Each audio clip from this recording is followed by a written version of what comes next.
You know, Charles, I don't know if I've ever seen this movie, The Thomas Crown Oh, Affair, yeah. but I do like a Great. good heist movie. How are you tonight? No, it's a great movie. I think it came out in the early 70s, late 60s or something like that. Or maybe there might be several versions. Yeah, this is the remake with Pierce Brosnan. Well, this is the remake with Epstein, the Epstein affair. And of course, you know, there's all kinds of screwy business going on. We have so much to talk about today with Pam Bondi and her frankly shameful performance in Congress. But, you know, Charles, before we get underway, I have a really important announcement to make. We should be, if everything is working properly, yes, we're joined today for the first time, 5 years to the day, Charles. It was February 11th, 2021, that Crowdsource the Truth 2 was banned from the internet. And, you know, people who were subscribed over there were 27,000 plus people who used to watch us there who, like when the Death Star destroyed Alderaan, it was as if 1,000 voices cried out and then were suddenly silenced. But, you know, I created a very special animation to announce the news to everybody. I don't know if you've had a chance to see this. Yeah, let's give everybody an opportunity to see this. This is a little counter lawfare news. Counter lawfare on the march.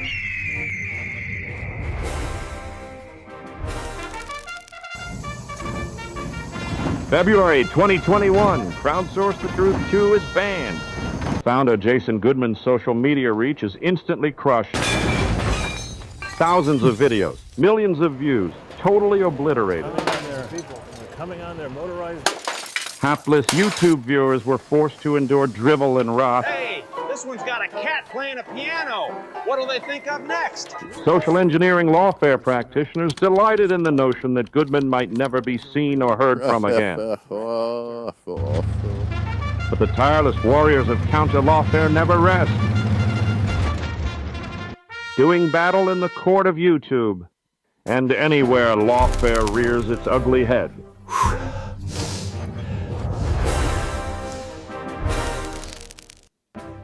There you go, Charles. Counter lawfare on the march. Thank you. You know, 6 hours to do that. Something like that, even just a few years ago, would have taken literally weeks to put together. It's unbelievable. But how are you tonight, Charles? I'm doing very well. Thanks for asking. I hope you're well. I think what we ought to do first, if we can, is there's a tape of Ehud Barak and this nitwit, Jeffrey, dangerous, foolish, criminal nitwit, Jeffrey Epstein, that is out at various, the Department of Justice released it. Who knows if it's authentic? But there's been a lot of chatter about how this guy's a financial genius and, you know, a successful investor and this and that. This is a tape of him talking to the former prime minister of Israel. And it's just astounding. It's a 2-minute tape.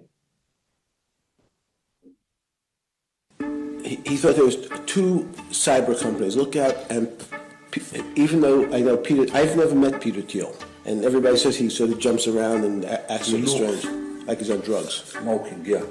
He looks under drugs.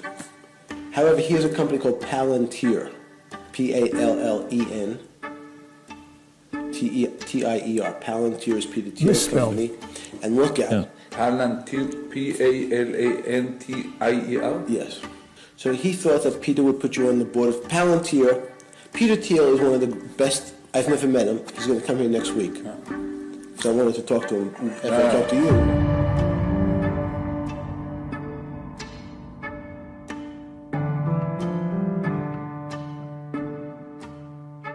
I think it keeps going.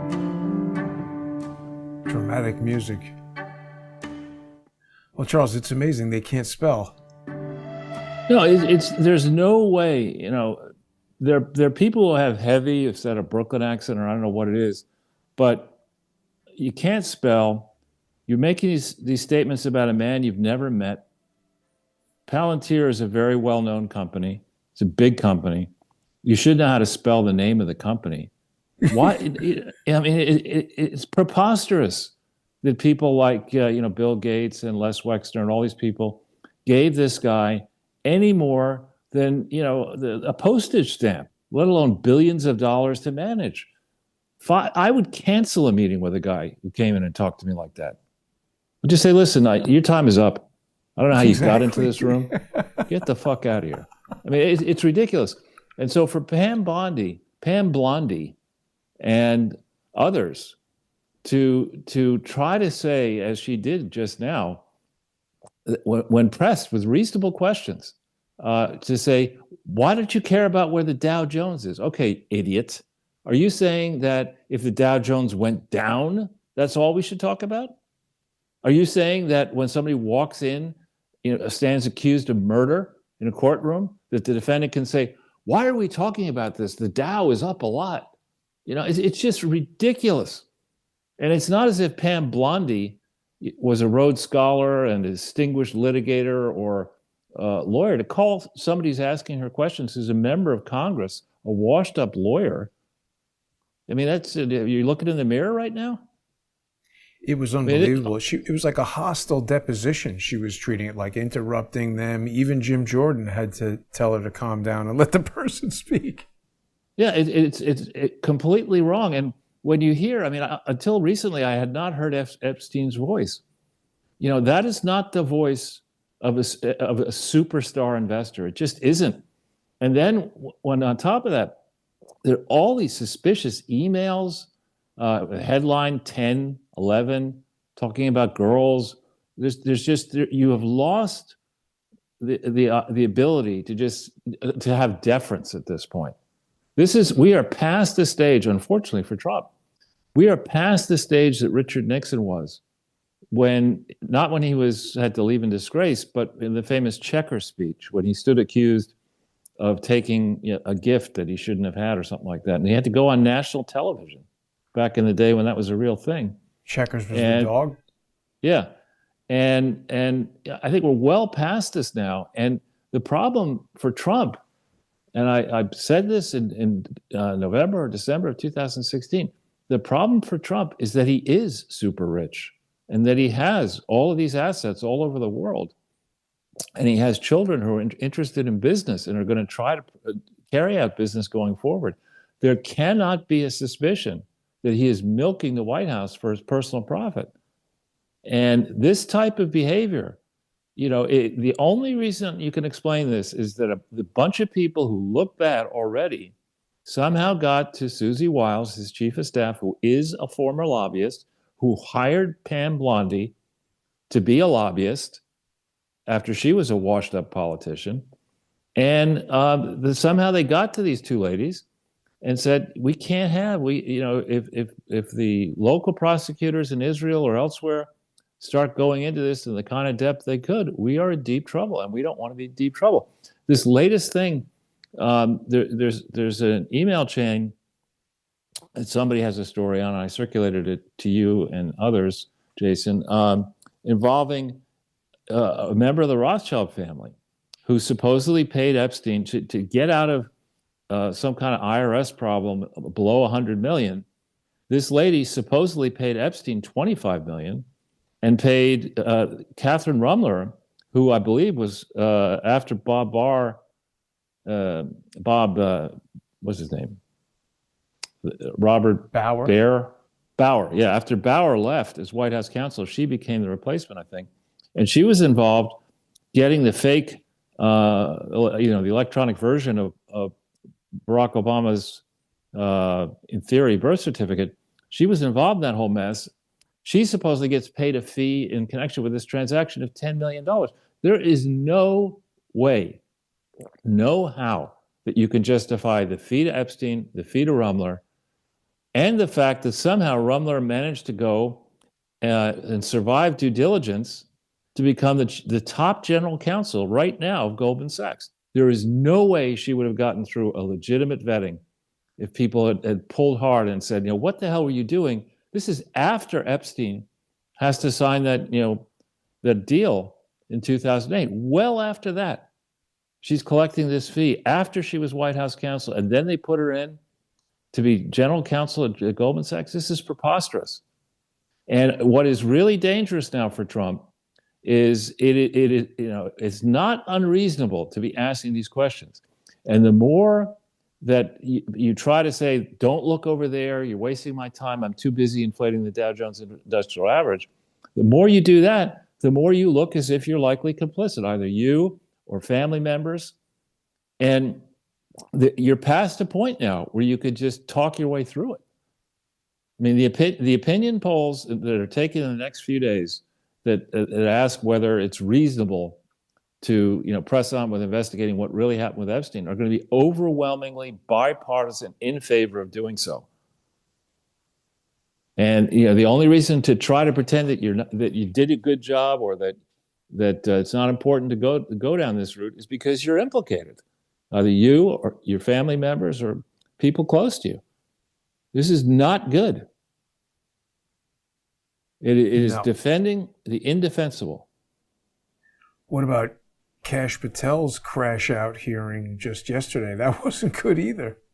Yeah, I mean, these people are not. See, the problem with the swamp versus the state is that with a lawyer, most lawyers, are not that numerate. They don't understand investing. They do know how to live well. And if you go into government service, if the deal is you spend a certain amount of time and you're not making nothing as a government lawyer, if you're married and your wife is working or husband's working, you can have a nice living on a joint income in public service. And then though, you go from, not investigating what the big guys don't want you to investigate, and your payoff is a partnership in one of these big law firms like Williams and Connolly or Covington and Burling. There's a long list of them. And so, given that incentive is out there for you to personally benefit, and also given that if you take on the state, you're punished severely. The supposition is that in the minds of the general public that the whole system is rigged, and that you just better understand that, because if you complain too loudly, you become unalived or destroyed, debanked. This is not resonant. The pitch did not go well. No. And if I were Trump, I would fire her, Patel, and Blanche, and a whole bunch of these people, and I would bring in, I don't know who, but a team of real, experienced, above reproach people to try to get this back on track. People, very powerful people, are clearly implicated in this Epstein thing. It's not just Epstein. Epstein's ring is not the only one that was operating. And, the question is at this point, how many people are compromised? To me, it seems like, most of the people, many judges, many government officials, many heads of state, many former heads of state, many billionaires. Because, this guy was not providing, he can't even spell. There's no way the fucking guy was providing state-of-the-art tax advice. There's just no way. How many times have you had a meeting with a tax accountant when they're, 15 and 16-year-old girls running around the office, and there's, a banquet, and there's, it's ridiculous. Absolutely ridiculous. Charles. When you were in the world of, multi-million and billion-dollar deals, if somebody was telling you about this new company, Palantir, and he spelled it to you incorrectly when you went to look it up to see if you would invest in it, wouldn't that alone be like, this guy's an idiot? How could...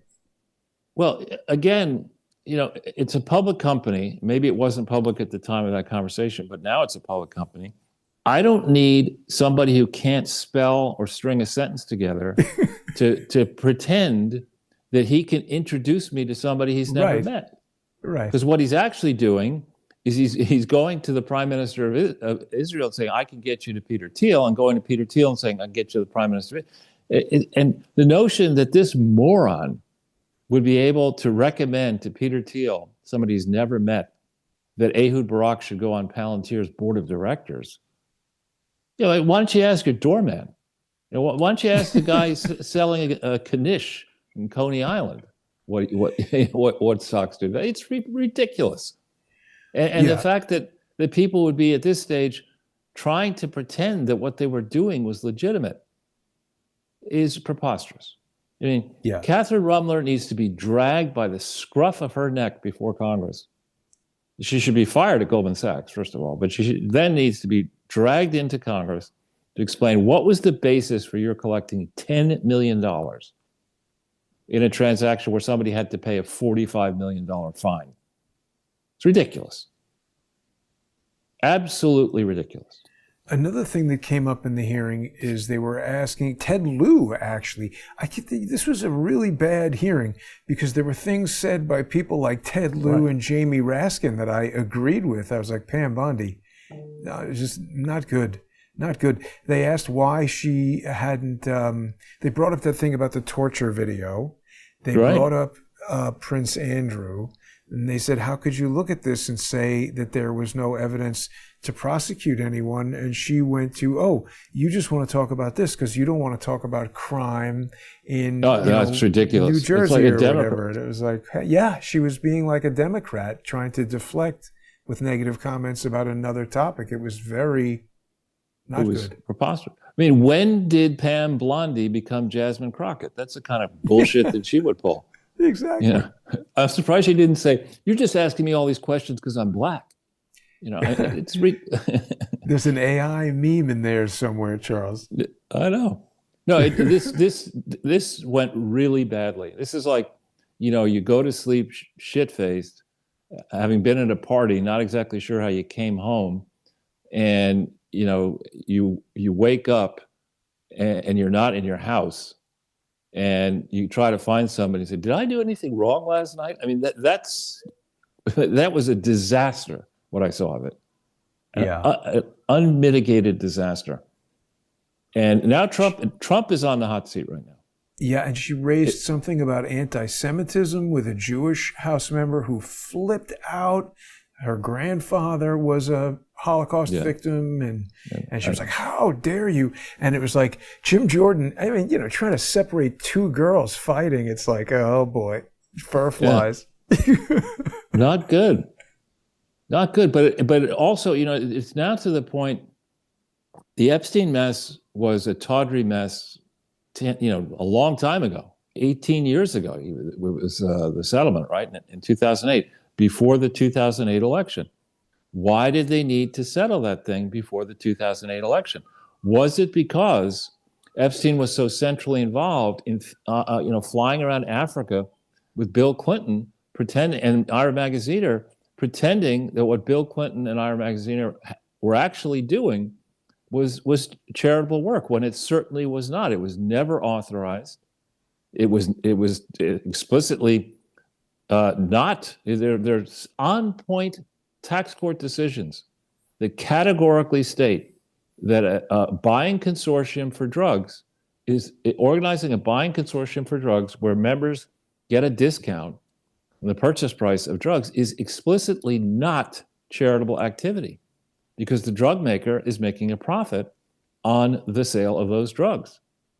And, you know, Magaziner is such an arrogant moron that he and Bill fell all over themselves with this construct that they would go to, you know, branded makers of antiretroviral drugs. Those are drugs that arrest the progression of HIV into AIDS. That the branded versions of those were very expensive, and mainly Indian drug makers, some Chinese, could produce generic copies of these branded drugs, which could be sold at a profit at a much lower price. But the branded drug companies make sure that their drugs are distributed properly. You know, there's a real risk with these as well.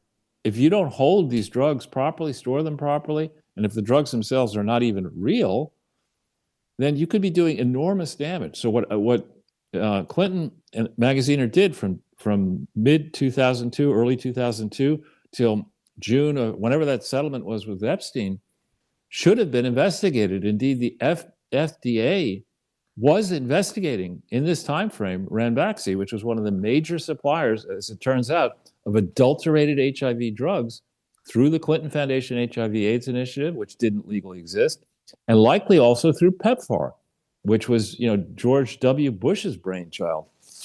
So, I mean, this is a tremendous mess here that will get sorted out in time, and perhaps decades from now, but it will get sorted out. And Trump is being maneuvered into the position of being an accomplice in the cover-up, and that is not where he needs to be. Charles, in the same theme of people who maybe we don't normally agree with saying stuff that we might agree with, Politico is saying that House Democrats think Pam Bondi just helped them in the midterms. And frankly, I think they're right. It was a disaster from her. She's incompetent. She's incompetent. And who could have respect for this person? Yeah. And certainly, remember that the criminal element doesn't give a shit about the law, right? They regard the legal system as the cost of doing business. Criminals around the world who want to make hay inside the U.S. looked at this and said, Jesus Christ, let's pack our bags and get inside these blue cities and states. We got some fraud to do here. Because this person, I mean, for the Department of Justice to conclude that there's nothing to see here makes me wonder how many underage girls are running around the Department of Justice. And boys. And harkens back to, remember, there's that Boys Town scandal that allegations were made and then recanted under pressure that interns were basically being trafficked, or young kids were being trafficked out of these orphanages or whatever you call them, into Washington, D.C., into the Oval Office. That, those allegations were made when George H.W. Bush was president. And then the scandal simmered down and died, and so people who'd made allegations recanted them. But George H.W. Bush didn't win re-election. That was the bombshell that didn't explode, according to the Washington Post. But also something else that they brought up in the terrible Pam Bondi hearing, they were like, hey, by the way, why did you completely disband the cryptocurrency investigation department? And she was like, oh, I got to go to the bathroom.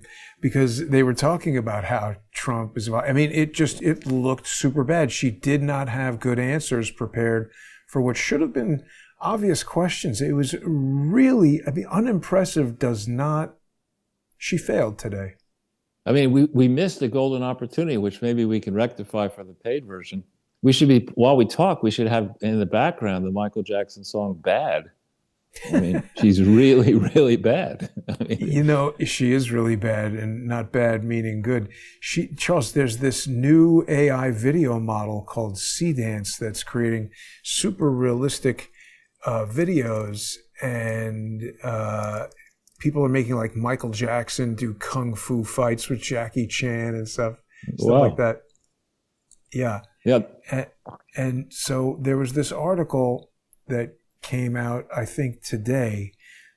We can talk about this some more perhaps later, but this article came out today from this guy, Matt Schumer, saying something big is happening and most people will be blindsided, where he's just talking about how, over the past, say, 3 or 4 years that people have been using AI, it's gone from being this, frequently hallucinating, interesting tool to something that can really do people's jobs for them. I mean, I'm telling you, if you haven't seen these video demonstrations yet, I don't know how they're letting it make all these copyrighted videos with Michael Jackson and Iron Man and Captain America, but somebody remade a fight scene from the Avengers movie. And I mean, those movies cost like $200 million to make. Now you can just talk to this Chinese app, and for 80 cents a minute or something, you make visual effects that basically look just as good. But we're going to continue this conversation, Charles. I want to welcome back all of our viewers on Crowdsource the Truth 2, where that channel has been in exile for 5 years, and it's like the Monte Cristo, the Count of Monte Cristo of YouTube channels, Charles. It was up in that tower writing letters to YouTube, but it's finally back. So welcome back, everybody. Join us on crowdsourcethetruth.substack.com or subscribestar.com or patreon.com/crowdsourcethetruth. People can also follow me on X at JG_CSTT and subscribe there for the sponsored